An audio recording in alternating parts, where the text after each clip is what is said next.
Ibadur Rahman, dia berdoa kepada Allah SWT supaya hablana min azwajina, kurniakan kami pasangan dan zuriat. Maksudnya bukan zuriat saja penyejuk mata, pasangan juga menyejuk mata. Kan? Jadi itu doa orang yang beriman. Waja'alna lil muttaqina imama, jadilah kami berpimpin kepada golongan yang bertakwa.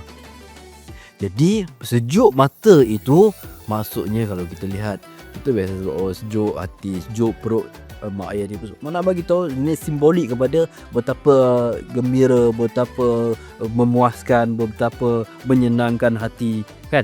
Ini yang menariknya perkataan qurratu ayun ataupun ain apa semua ni, menyejuk mata ini juga disebut dalam satu konteks dalam syurga. Selebihnya ayat tentang dunia, itu tentang syurga.